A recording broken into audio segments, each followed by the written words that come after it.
Kita sering mendengar bahwa pengertian gerakan Pentakosta ketiga adalah gerakan yang menyebar dari timur ke barat. Benarkah demikian? Sebenarnya pengertian ini lahir dari suatu konsep Alkitab yang diucapkan oleh Tuhan Yesus sendiri. Nah, dalam edisi Voice of Pentecost kali ini, kita akan membahas dua alasan untuk kita bisa pahami lebih dalam mengapa dari timur ke barat. Alasan yang pertama secara alkitabiah. Di dalam Alkitab seringkali kita melihat pola yang bungsu menggantikan yang sulung. Seperti Ishak yang meskipun secara jasmani adalah adik dari Ismail, tetapi dia menggantikan posisi Ismail sebagai yang sulung dari rencana keselamatan Allah. Demikian pula dengan Esau dan Yakub. Di dalam Matius 19 ayat 30 dikatakan bahwa yang terdahulu menjadi yang terakhir, dan yang terakhir menjadi yang terdahulu. Ayat ini berbicara mengenai bangsa Yahudi sebagai yang pertama diberikan keselamatan, namun karena kekerasan hati sebagian besar dari mereka, maka keselamatan diberikan kepada bangsa-bangsa lain terlebih dahulu. Karena itulah penyebaran Injil dari perjalanan Paulus yang dituntun oleh Roh Kudus ialah mulai ke arah barat, seperti di Kisah Para Rasul 16, sesuai dengan sejarah gereja secara historik. Mulai dari Asia Kecil, menyeberang masuk ke benua Eropa, sampai akhirnya Injil menyebar ke seluruh benua Eropa itu sendiri. Lalu kemudian di abad pertengahan menyeberang ke benua baru yaitu Amerika. Dan sampai di penghujung abad, lengkaplah putaran Injil mengitari belahan bumi. Nah, dari Eropa dan Amerika inilah gerakan Allah sampai ke negara timur. Maka sekarang Pentakosta ketiga akan membawa lawatan Tuhan dimulai dari negara-negara timur, termasuk Indonesia, menuju ke barat dan pada akhirnya kembali ke Yerusalem. Haleluya! Alasan yang kedua secara praktikal. Kita tahu pasca Perang Dunia Kedua, negara-negara Asia mengalami pertumbuhan penduduk, kemajuan ekonomi, dan teknologi yang sangat signifikan. Contoh negara yang memimpin dunia di dalam bidang pertumbuhan penduduk yang bisa kita ambil adalah India dengan 1,1 miliar penduduk dan China 1,4 miliar penduduk. Dan ini sudah melebihi dari sepertiga penduduk dunia. Mereka tidak hanya mulai mendapatkan kemerdekaan secara politik, tetapi terjadinya suatu musim baru di dalam sejarah penyebaran Injil di belahan bumi timur. Berawal dari negara barat mengirimkan misionaris-misionarisnya ke negara Asia, seperti Korea Selatan, China, Vietnam, dan Indonesia. Dan mulailah pertumbuhan gereja di negara itu sendiri. Dan hal ini menyebabkan kekristenan di negara timur berkembang dengan luar biasa. Bahkan hari-hari ini justru dari negara-negara timurlah yang mengirim misionarisnya ke barat untuk membawa kehidupan kepada kekristenan yang telah mati di sana. Di dalam kitab Yunus 4 ayat 10-11 dikatakan bahwa Allah sangat mempedulikan nasib kota Niniwe yang berjumlah lebih dari 120.000 orang. Benua Asia sudah mencakup 60% penduduk dunia, sekaligus 60% kekuatan ekonomi dunia. Prinsip yang sama juga berlaku, bagaimana mungkin Tuhan tidak peduli pada keselamatan 60% penduduk dunia. Di dalam Yohanes 2, kita melihat perumpamaan Tuhan Yesus dalam mengubah air menjadi anggur. Di dalam peristiwa itu, kita tahu pemimpin pesta mengatakan bahwa Tuhan menyimpan anggur yang terbaik sampai ke akhir pesta. Inilah juga yang akan terjadi pada akhir zaman. Allah menyiapkan kegerakan rohnya yang terbesar dan terakhir dimulai dari benua timur. Secara spesifik dari Indonesia, gerakan ini akan mempengaruhi negara-negara besar di Asia Timur dan akan bergerak ke barat dan akan diselesaikan di pintu gerbang Yerusalem. Seperti kilat yang menyambar dari sebelah timur dan melontarkan cahayanya sampai ke barat, demikianlah juga gerakan Pentakosta ketiga yang akan menyongsong kembali datangnya Anak Manusia. Saudara, untuk penjelasan lebih lengkapnya dari tim teologi kami, jangan lupa buka link yang ada di atas atau scan QR Code yang tersedia. Maranatha, amin.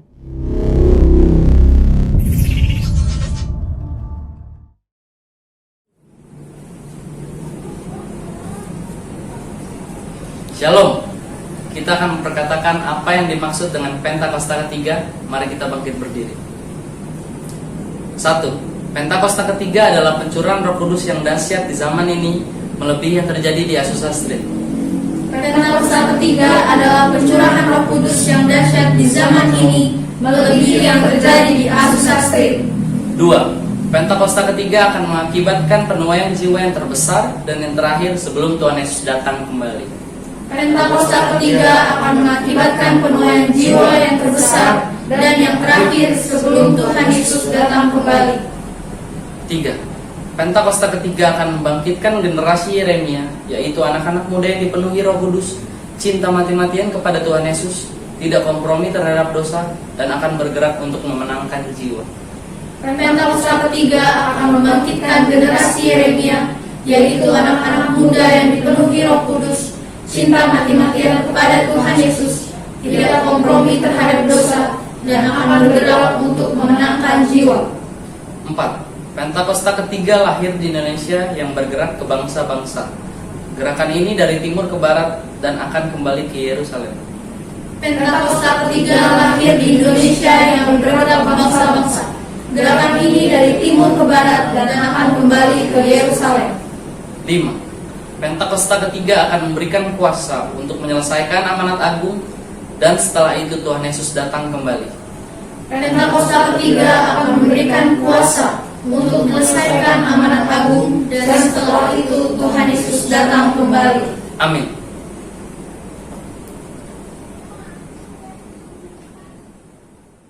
Tiba saatnya kita akan mulai ibadah ini.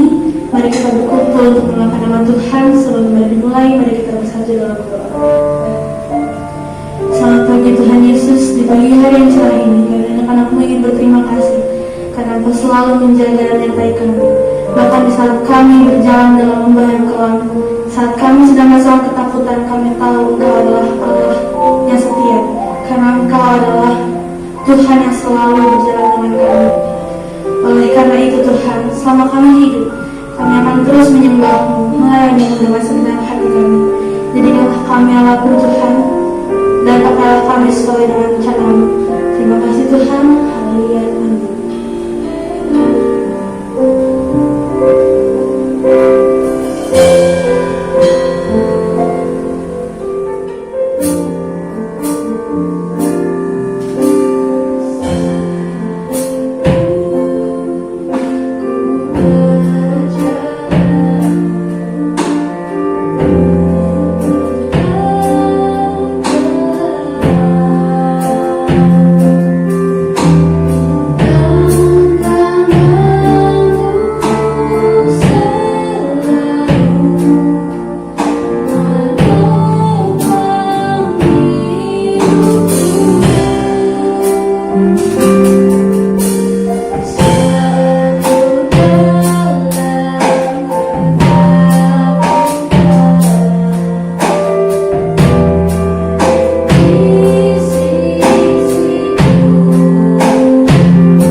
firman Tuhan. Mari kita bersatu dalam doa. Tuhan, Engkau melihat anak-anak-Mu yang saat ini sudah menyiapkan hati dan telinga untuk mendengarkan isi dari hati-Mu Tuhan. Karena kami tahu firman-Mu lah yang telah menguatkan kami, mengajar kami, menegur kami, dan firman-Mu adalah Ia dan Amin. Semua kebaikan-Mu tercurah dengan sempurna di atas kehidupan kami. Sertailah hamba-Mu yang telah Engkau pilih menjadi alat-Mu Tuhan, supaya apa yang Ia keluarkan dari mulutnya adalah berasal daripada-Mu. Dalam Tuhan Yesus kami sudah siap mendengarkan isi dari hati-Mu Tuhan. Haleluya. Amin.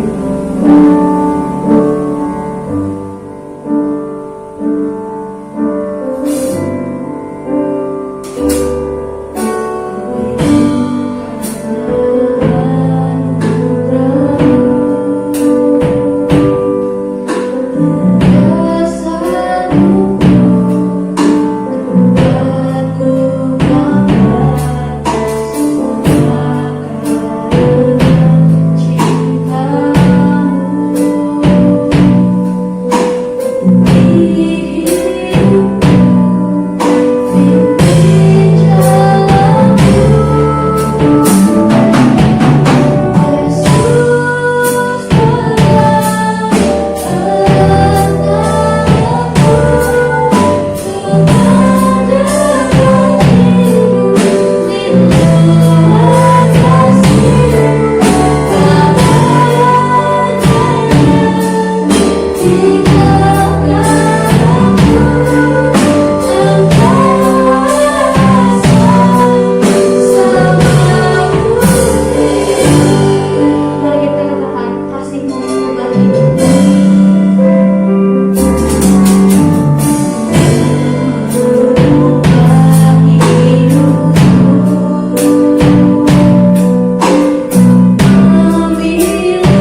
Shalom semuanya.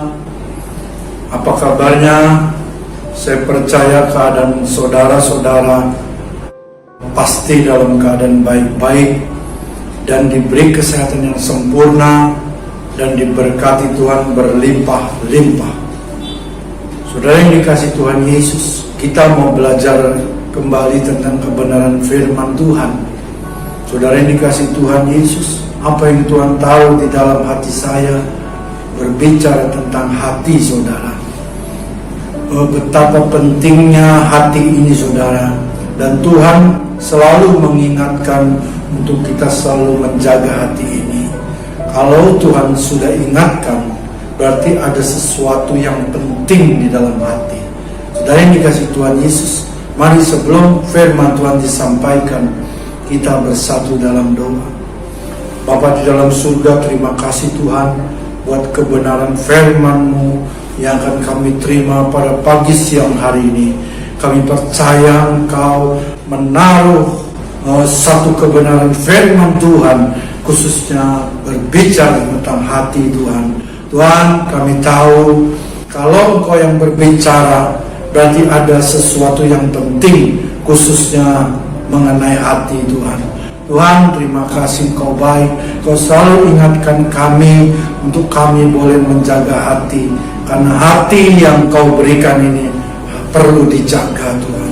Terima kasih Kau baik.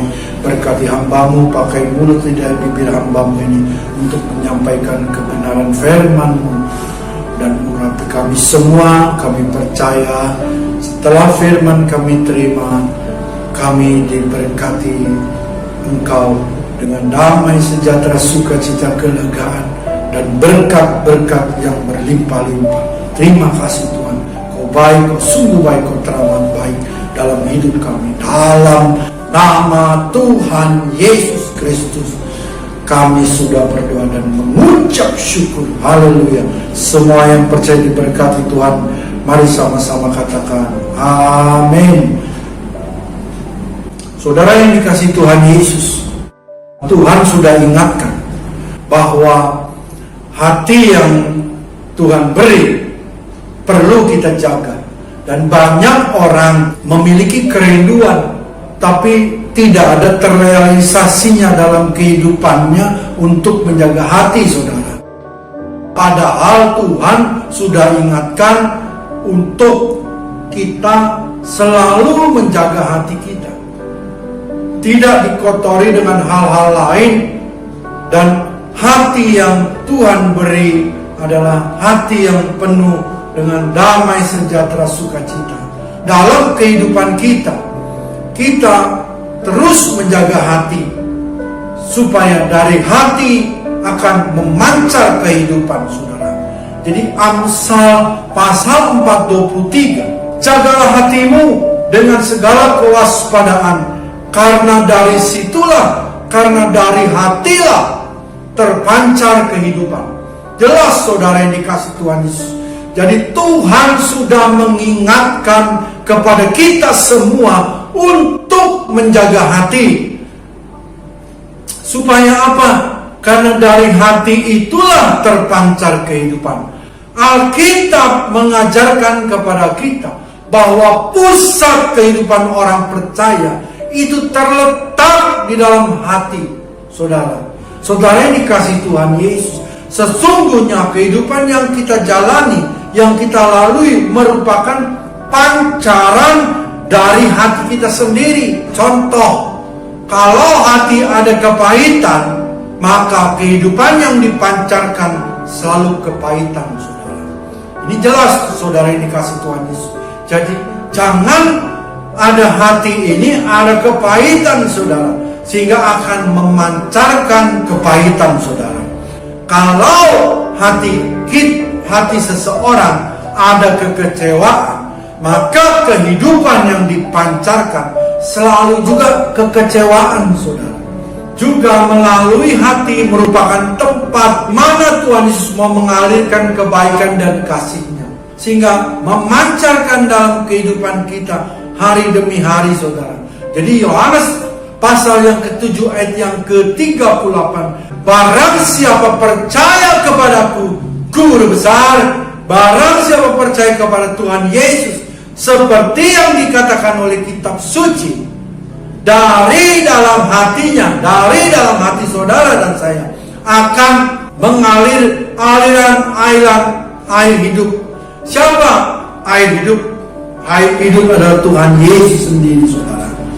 Tuhan yang saudara dan saya sembah adalah Tuhan yang baik, yang memilih, memanggil saudara dan saya dengan tidak melihat fisik atau lahiriah saja. Wow, dahsyat saudara. Contoh postur tubuh, wajah, tampan bagi laki-laki, cantik bagi wanita, warna kulit saudara putih atau sawo matang saudara, suku Jawa, suku Sunda, suku China saudara, suku Batak dan lain sebagainya saudara. Itu tidak Tuhan melihat itu saudara. Jadi kita baca dalam 1 Samuel pasal yang ke-16 ayat yang ke-7 saudara. Tapi berfirmanlah Tuhan kepada Samuel, janganlah pandang parasnya atau perawakan yang tinggi, sebab aku telah menolaknya. Bukan yang dilihat manusia, yang dilihat Allah. Manusia melihat apa yang di depan mata, tetapi Tuhan melihat hati saudara. Wow, dahsyat. Berarti kita dengan wajah yang pas-pasan atau kulit yang sawo matang saudara, kita tetap bisa dipakai Tuhan. Tuhan bisa memilih saudara dan saya. Yang setuju katakan amin saudara. Tetapi kalau hatinya bengkok, bisakah terjadi mujizat? Mazmur pasal 18 ayat 26 sampai 27 saudara. Terhadap orang yang setia, engkau Tuhan berlaku setia. Terhadap orang yang tidak bercela, engkau berlaku tidak bercela. Terhadap orang yang suci, engkau berlaku suci. Tetapi terhadap orang yang bengkok, engkau berlaku belak-belik. Hati-hati saudara. Jadi suasana mujizat bisa terjadi dan kita semua dapat mengalaminya. Apa yang harus kita lakukan? Jadi tadi dikatakan dalam Amsal pasal 4 ayat 23, berbicara tentang jagalah. Hati ini harus murni saudara. Hati ini harus suci. Hati ini harus bersih. Hati ini harus tulus saudara. Jadi di dalam orang tersebut tidak ada kepalsuan. Di dalam orang tersebut tidak ada topeng saudara. Karena hati ini akan menjadi sumber yang baik dalam kehidupan orang percaya. Itu adalah semua sarana untuk menciptakan suasana terjadinya mujizat. Saudara ini kasih Tuhan Yesus. Dan ini adalah sarana untuk naik level yang lebih tinggi lagi saudara. Jadi nggak perlu yang aneh-aneh saudara. Nggak perlu yang rumus-rumus yang jitu dan lain sebagainya. Mari kita belajar dengan kata jagalah. Jadi jagalah dalam bahasa Ibrani-nya ditulis Nastar, bukan kue nastar saudara, tapi Nastar. Nastar jika diterjemahkan dalam bahasa Inggris memiliki 3 arti saudara. Yang satu pengertian Nastar tugat saudara. Tugat saudara. Tugas diterjemahkan dalam bahasa Indonesia dapat diartikan mengawal, melindungi, menjaga di dalam kehidupan ini saudara. Saudara ini kasih Tuhan Yesus tadi dikatakan mengawal, melindungi, menjaga. Ingat, setiap saat iblis selalu mencoba untuk menyerang kita. Iblis akan selalu berusaha dengan berbagai macam cara untuk menjatuhkan anak Tuhan yang sungguh-sungguh. Wow, sangat mengerikan saudara. Saudara ini dikasih Tuhan, iblis tahu kelemahan setiap orang percaya ada di hati saudara. Di 1 Petrus pasal 5 ayat yang ke-8, sadarlah dan berjaga-jagalah, lawanmu iblis berjalan berkeliling sama singa yang mengaum-ngaum dan mencari orang yang dapat ditelannya. Arti yang pertama ada tugas. Jadi melindungi, hatinya harus dilindungi saudara. Yang mau katakan amin ya, jadi hati ini harus dilindungi, jangan dibuka. Wah, gue mah gak bakal mempan diginin sama iblis, gak bakalan. Hati-hati sudah. Justru orang yang sombong, orang yang itu iblis punya kelemahan, dia pegang perkataan itu saudara. Nanti ketika iblis menyerang, iblis langsung menyerang di pusat kehidupan orang percaya, yaitu hati orang percaya. Dia serang dulu pusat kehidupan orang percaya, yaitu hati. Saudara, yang dibuat iblis menjadi marah, kita memiliki satu kemarahan, kejengkelan, sakit hati, saudara, kepahitan dalam hidup, sehingga hati kita kecewa dan mengakibatkan kita bisa undur dari Tuhan, meninggalkan Tuhan, saudara. Yang kedua, yaitu watch over. Watch over jika diterjemahkan ke dalam bahasa Indonesia dapat diartikan mengawasi, memperhatikan, dan menjaga. Untuk setiap orang percaya harus awasi hati ini, memperhatikan, diperhatikan. Wow, kondisi hatinya bagaimana? Tuhan yang kita sembah, Allah yang bukan melihat hanya tindakan lahiriah saja, tetapi melihat sampai jauh kedalaman hati seseorang. 1 Samuel pasal yang ke-16 ayat yang ke-7 jelas, tetapi Tuhan melihat hati saudara. Oh, dahsyat saudara. Yang ketiga adalah keep. Keep juga diterjemahkan ke dalam bahasa Indonesia dapat diartikan merawat. Merawat, hati ini dirawat, menjaga, memelihara, saudara. Wow, saudara, kita harus pelihara hati ini supaya damai sejahtera memenuhi hati saudara dan saya. Saudara yang dikasih, itu adalah tugas buat saudara dan saya. Filipi pasal 4 ayat yang ke-7. Demikian firman Tuhan.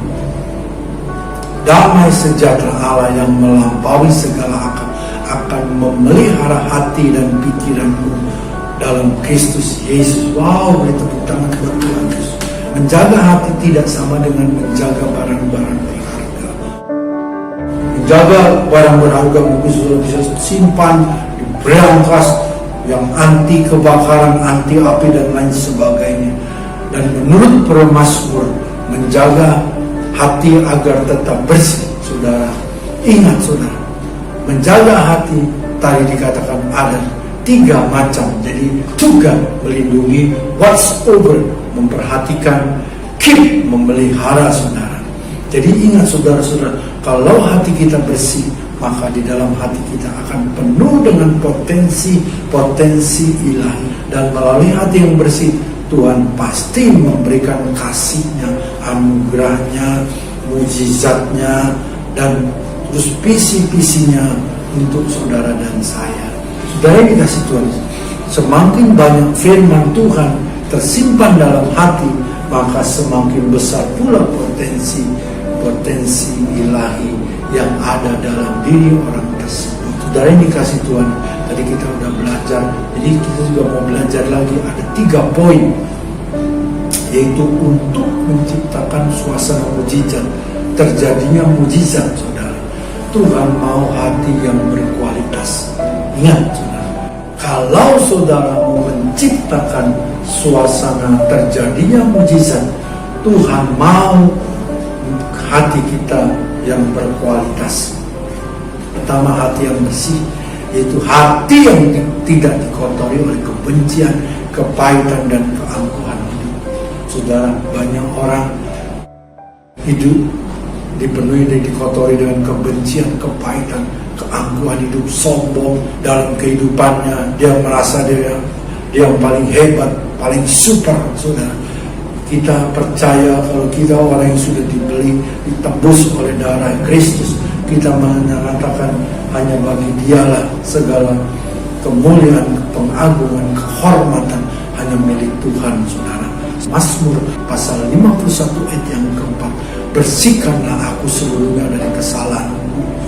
Ini adalah ungkapan dari pemazmur, dan tahirkanlah aku dari dosaku. Saudara yang dikasih Tuhan Yesus, untuk mendapatkan, memiliki hati yang bersih, perlu perjuangan untuk mendapatkan dan menjaga hati tetap bersih. Bukan hanya simsalabim, ada kabra, saudara, tidak. Tapi kita perlu perjuangan untuk memiliki hati yang bersih. Banyak ujian, proses godaan yang akan membuat hati ini kotor. Banyak proses. banyak cobaan, banyak ujian, sehingga hati ini akan terbawa untuk kita menjadi hati kita ini menjadi hati yang kotor. Tapi kita harus percaya bahwa kita mau menang dengan kekuatan dari Roh Kudus. Hati adalah tempat tinggalnya Roh Kudus. Yang percaya katakan amin. Yang memampukan dan menghibur kita sehingga hati ini tetap bersih. Amin. Saudara yang dikasih Tuhan Yesus. Yang kedua adalah rendah hati, saudara. Wow, dahsyat. Yaitu hati yang ditaklukkan oleh Tuhan sehingga memiliki hati yang selalu mau taat kepada Tuhan. Taat kepada Tuhan, taat kepada pemimpin, taat kepada peraturan, saudara yang dikasih Tuhan. Mazmur pasal yang ke-25 ayat yang ke-9. Demikian firman Tuhan. Ia membimbing orang-orang yang rendah hati menurut hukum, dan ia mengajarkan jalannya kepada orang-orang yang rendah hati. Dibimbing dan mengajarkan, ini hal yang luar biasa. Sefania pasal 3 ayat yang 12. Demikian firman Tuhan.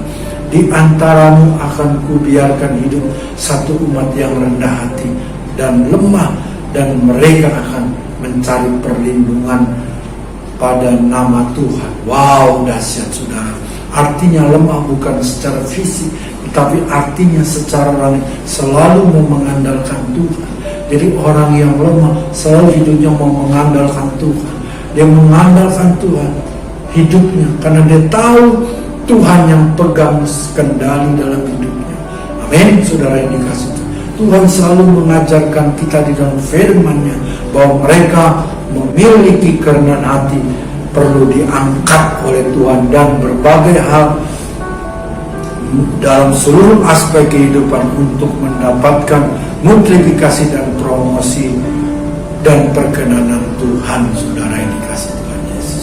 Wow, dahsyat saudara yang dikasih Tuhan Yesus.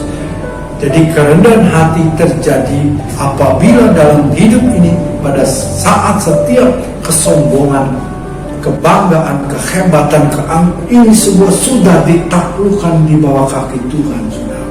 Saudara yang dikasih Tuhan Yesus. Arti kata yang ditaklukkan, jadi orang itu sudah ditaklukkan, saudara. Jadi orang itu sudah dikalahkan. Jadi Jepang sudah ditaklukkan oleh negara sekutu tanpa syarat. Jadi kalau orang sudah ditaklukkan, jadi dia sudah menyerah. Tanpa syarat apapun orang itu sudah menyerah. Kita pun seperti itu. Ketika kita sudah ditaklukkan oleh Tuhan, kita sudah menyerah, taat, udah ikutin aja apa yang Tuhan mau, saudara. Dan kita percaya bahwa pada endingnya nanti Tuhan pasti berikan yang terbaik. Amin, saudara. Jadi kalau seseorang sudah ditaklukkan oleh Tuhan, maka orang tersebut harus tunduk taat kepada Tuhan. Amin. Yang ketiga adalah hati yang tulus dan murni. Tadi kita sudah belajar hati yang bersih, rendah hati, hati yang murni dan tulus. Itu hati yang melakukan segala sesuatu dengan tujuan yang tulus dan murni. Sudahkah kita evaluasi diri? Sudahkah kita cek hati ini? Kita melakukan segala sesuatu baik kepada Tuhan maupun kepada sesama dengan hati yang tulus, dengan hati yang murni. Mazmur pasal yang ke-73 ayat yang ke-1, saudara. Demikian firman Tuhan. Pemazmur berkata, sesungguhnya Allah itu baik bagi mereka yang tulus hatinya, bagi mereka yang bersih hati. Sungguh berarti kan artinya meyakinkan bahwa Tuhan itu baik, saudara. Amin. Saudara yang dikasih Tuhan, di zaman modern sekarang ini sulit mendapatkan atau menemukan orang yang memiliki hati yang tulus. Pasti orang yang hatinya tulus, pasti orang yang berintegritas, saudara. Tetapi kita semua umat Tuhan sudah dipilih. Marilah kita menjadi jawaban bagi sekitar dan lingkungan kita dengan menyatakan Kristus melalui hati kita yang tulus dalam hal mengasihi Tuhan dan melakukan semua dengan hati yang tulus dan ikhlas. Wow, ini luar biasa tuh, saudara. Hati yang telah melewati berbagai macam proses kehidupan yang terjadi, proses tersebut bisa menyakitkan, mengecewakan, dan bahkan menghancurkan hati. Oleh karena proses tersebut di atas, maka timbullah hati yang bersih, hati yang murni, hati yang memiliki kerendahan hati, hati yang tulus dan ikhlas.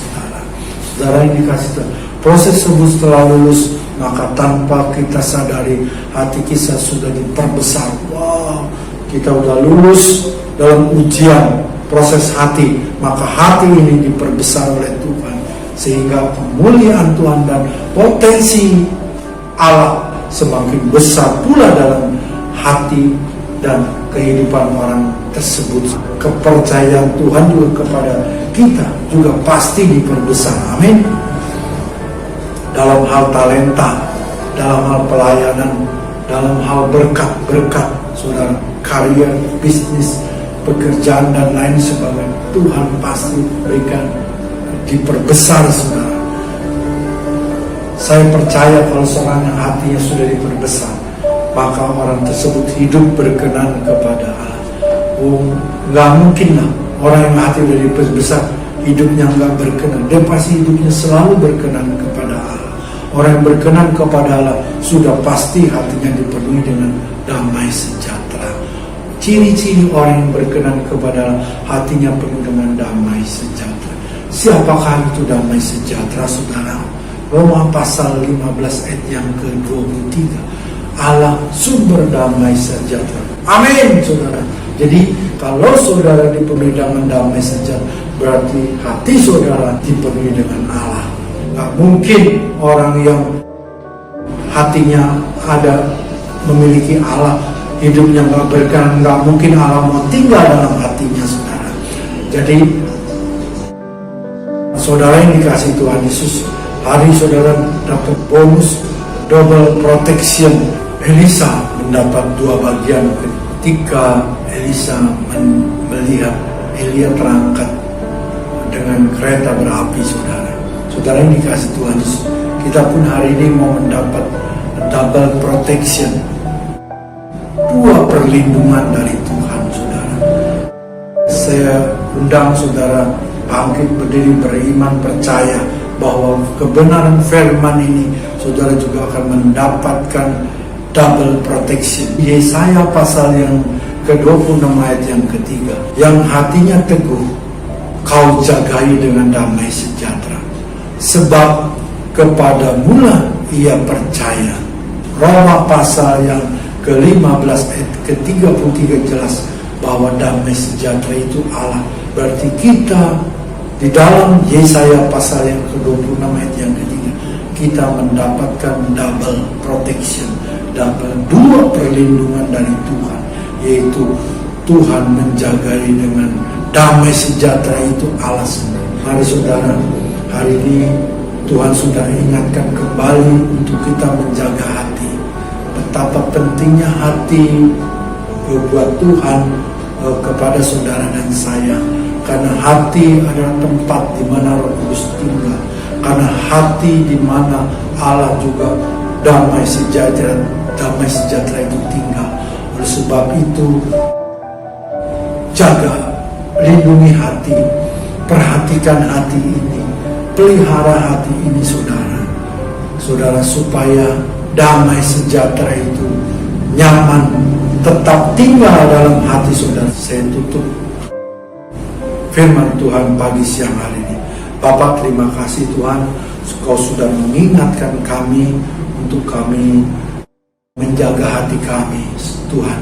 Tuhan, terima kasih karena dari hatilah terpancar kehidupan.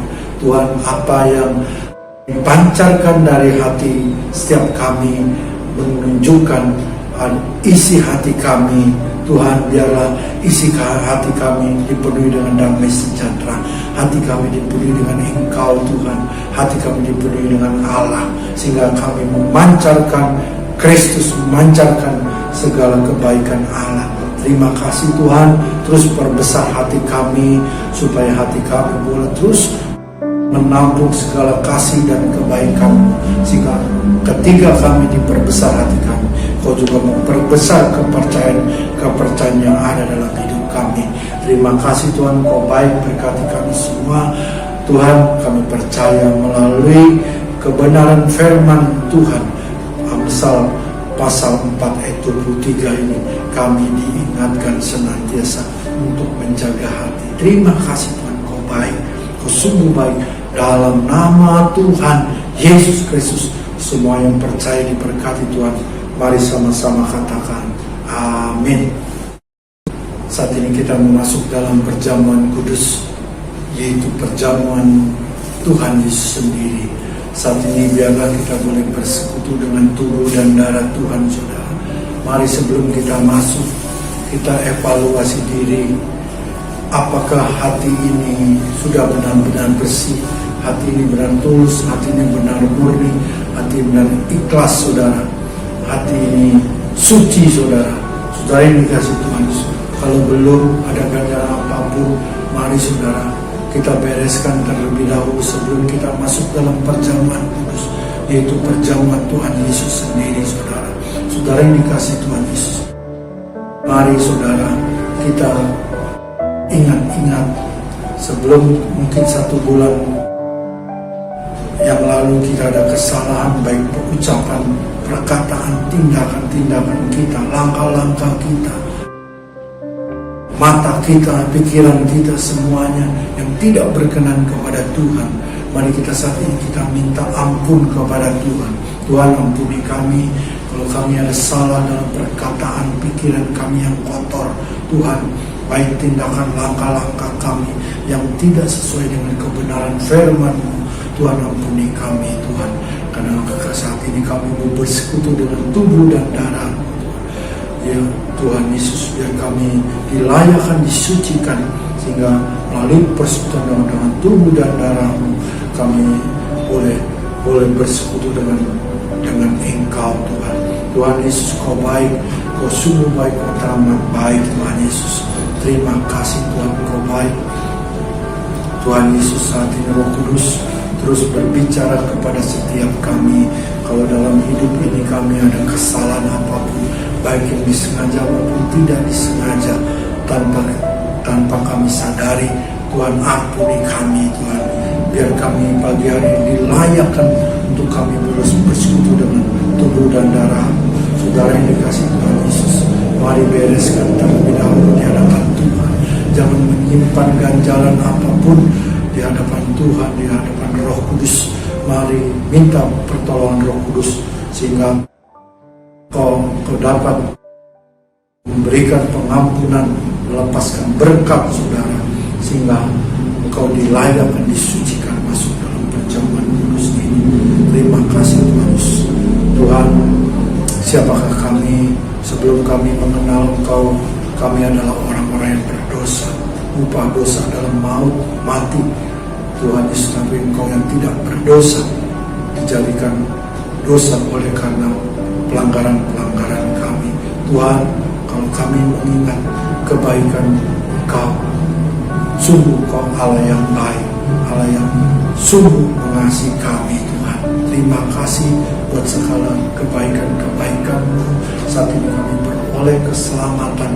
Biarlah kami boleh jaga keselamatan ini sampai garis akhir dengan setia dan taat kepada Engkau Tuhan. Terima kasih Tuhan Yesus. Kau baik, Kau sungguh baik. Saudara yang dikasih Tuhan Yesus, mari kita angkat roti tinggi-tinggi saudara yang dikasih Tuhan Yesus. Demikian firman Tuhan. Sebab apa yang telah kuteruskan kepadamu telah aku terima dari Tuhan, yaitu bahwa Tuhan pada malam waktu Ia diserahkan mengambil roti, angkat roti tinggi-tinggi di atas kepala, menandakan bahwa kita menghormati Tuhan Yesus. Dan sesudah itu Ia mengucap syukur atasnya, Ia memecahkannya dan berkata, inilah tubuhku yang diserahkan bagi kamu, perbuatlah ini menjadi peringatan akan aku. Saudara-saudara yang dikasih Tuhan Yesus, bukankah roti yang kita pecah-pecahkan adalah persekutuan dengan tubuh Kristus? Amin. Mari kita memakannya di dalam nama Tuhan Yesus Kristus.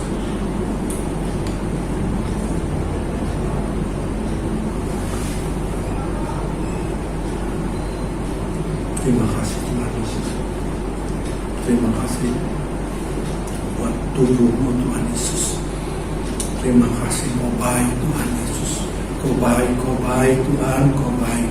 Sungguh baik, kau baik Tuhan Yesus. Terima kasih. Saudara yang dikasih Tuhan Yesus, mari setelah itu kita mengambil cawan pengucapan syukur saudara. Demikian firman Tuhan. Demikian juga yang mengambil cawan sesudah makan lalu berkata, cawan ini adalah perjanjian baru yang dimateraikan oleh darahku. Perbuatlah ini setiap kali kamu meminumnya menjadi peringatan akan aku. Cawan pengucapan syukur yang atasnya kita ucapkan syukur adalah persekutuan dengan darah Kristus. Amin. Mari kita meminumnya di dalam nama Tuhan Yesus Kristus. Terima kasih Tuhan Yesus. Jangan diam saudara. Terima kasih Tuhan. Kau baik Tuhan, kau baik. Kau baik Tuhan Yesus. Terima kasih Tuhan, kau baik. Kau baik Tuhan, kau baik, kau baik. Kau baik Tuhan, terima kasih Tuhan Yesus, kau baik, kau baik. Terima kasih Tuhan. Terima kasih.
Buat tubuh dan darahmu Tuhan Yesus, kami boleh bersekutu dengan Engkau Tuhan.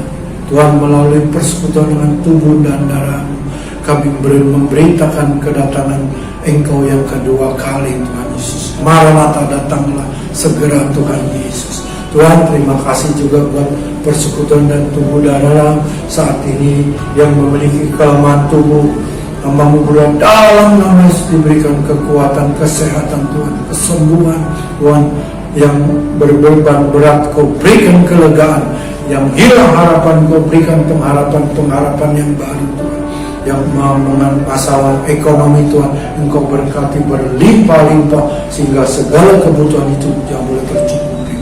Terima kasih Tuhan, Kau baik, Kau sungguh baik, Kau teramat baik Tuhan. Terima kasih. Dalam nama Tuhan Yesus Kristus, semua yang percaya diberkati Tuhan berlimpah-limpah. Mari sama-sama katakan amin.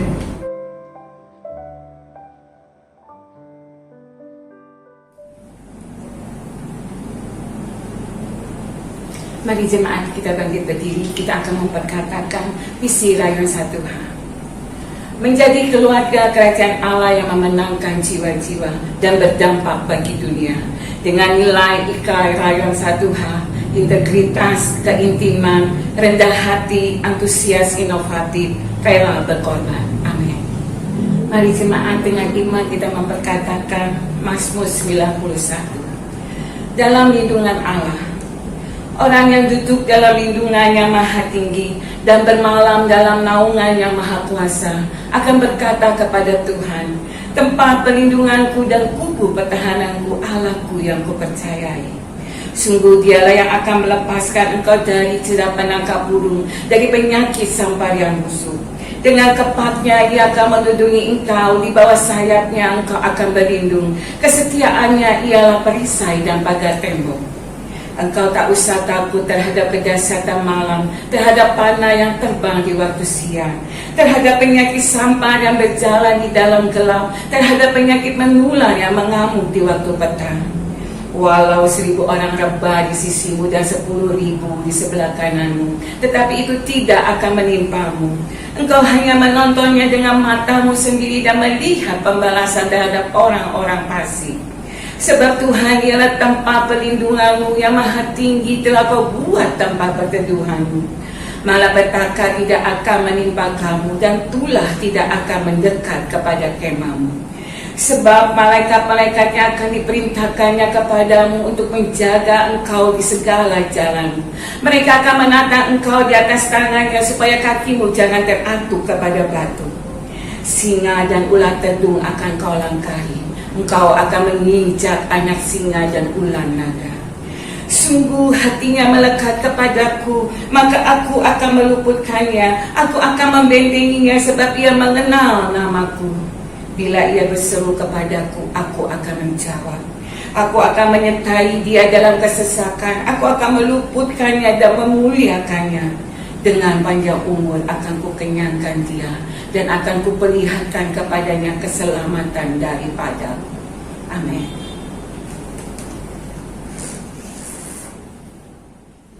Saudara yang dikasihi Tuhan Yesus, angkat tanganmu, arahkan hati pikiranmu dengan segala kebaikan-kebaikan Tuhan Yesus Kristus.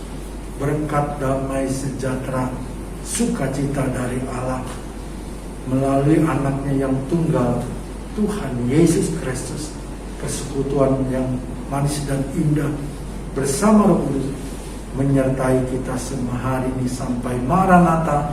Tuhan Yesus datang menjemput kita semua di awan-awan yang permai, bahkan kekal selama-lamanya.